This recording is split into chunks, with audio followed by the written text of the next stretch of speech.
Twitter and Facebook, the new public square where your First Amendment rights are fully protected so long as you don't say anything contrary to leftist orthodoxy. You guys have all heard about it. Hunter Biden has computer files that were taken off of a hard drive that was left in a Delaware repair shop that have tied Joe Biden into meeting the number 3 man at Burisma. They have pictures of Hunter Biden smoking crack. Now, whether or not Hunter Biden smokes crack, I really don't care. We all know that he's a rather unsavory character. As a father, I actually feel for Joe in this case, and I understand his desire to protect his son. Nevertheless, it absolutely implicates Joe Biden into acting at the behest of the energy firm Burisma, on which Hunter Biden, his son, was on the board getting paid ungodly sums of money for his expertise in natural gas. Wait. No, slight mistake. Maybe it's for his influence over his father. Despite this, and despite emails implicating taken off of the computer hard drive that I had previously mentioned, the social media companies, both Twitter and Facebook, are either shadow banning distribution of the article or are outright denying its publication. According to Twitter, they will not allow material that has been ill-gottenly gained from being distributed on their platform. Wait 1 second. What about the Trump tax articles? Do you think that the Donald Trump campaign and Donald Trump said, hey, New York Times, here are my tax returns, go ahead and look over them? Do you not see the dichotomy there? Do you not see the double standard where one thing that is attacking the right, and Donald Trump is of course allowed and promoted on the platforms algorithmically as well in all likelihood, and something that goes contrary to the way that the CEOs of these corporations want the election to go are denied and immediately denounced as false. Now, we don't know whether or not they are false. They are making the assumption that they are false and denying the distribution of these columns. So in other words, they are favoring one form of free speech over another.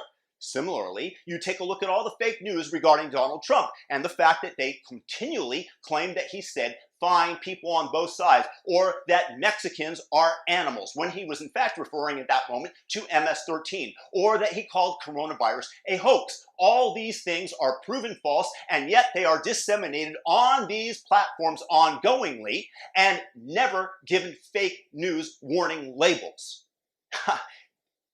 But in this case, because it goes against Biden, who they desperately want to win, they restrict the speech. Look, Twitter and Facebook are the new public square. In the public square, you are supposed to be able to voice your point of view, your views, free of government control. However, in this case, the founding fathers did not envision a public platform that were Twitter and Facebook, where everybody gets together to talk. At some point, and I hate to say this because in my heart I am a deep libertarian who wants the governments to have hands off, you have to, at minimum, take away their 230 protections. Now, the 230 protections, in case you don't know, are you're either a publisher or you are a platform. As a publisher, you are held to a standard that you cannot be publishing false information, whereas a platform, you are held not responsible for what other people post there.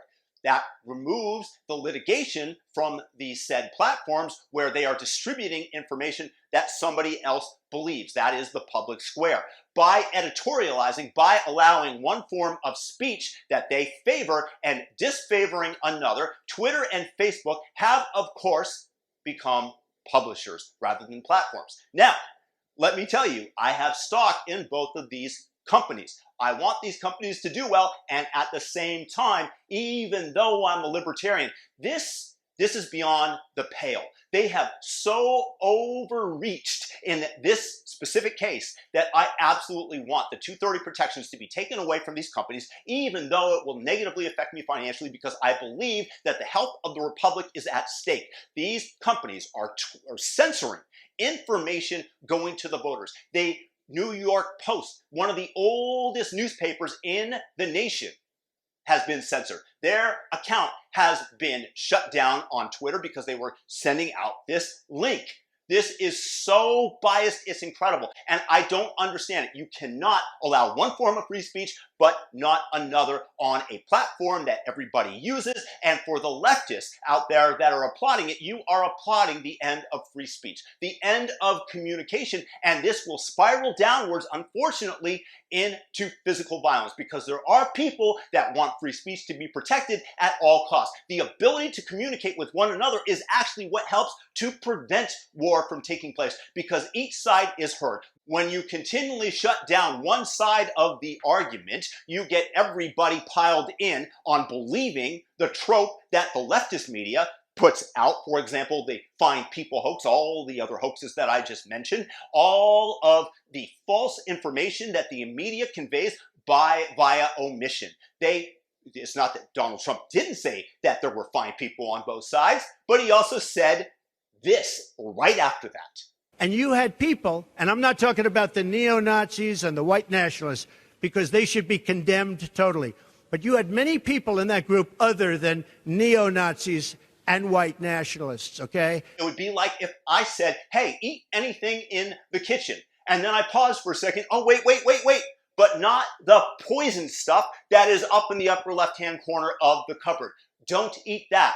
And then they will say, he said that we could eat anything in the kitchen, and he didn't even say anything about the poison stuff, and somebody died. No, that is false information. It's a lie by omission. And unfortunately, right now, the social media companies are spiraling rapidly downhill and taking us into a tyrannical state because they know better, because they think that their beliefs must be the ones that are conveyed to the public, that everybody must believe according to them. And that is not what America is about. America is about the debate of ideas, and without the ability to debate ideas freely, eventually we just descend, unfortunately, into a violent civil war, which is the direction that the republic is currently headed in. The left will come in, and unfortunately, it's my belief that as Joe Biden is elected, there will be nothing pushing back on critical race theory, nothing against the current racial division that is being amplified in our society, and we will just go downhill as a republic. First Amendment must be protected, and the new public square is Twitter and Facebook, and to some degree, YouTube, and we should not be disallowing one form of speech and protecting another. That does not fly. It's my belief that the First Amendment is the most important amendment because it allows us to solve our differences peacefully via communication. The Second Amendment is there to protect the First Amendment. So let's come down hard. Let's come down hard on Twitter and Facebook and stop this insanity from growing. Bam. Peace and blessings to everybody out there. If you like this video, give it a thumbs up, share it with a friend, and hit the subscribe button with the notification bell. Peace and blessings to everybody out there.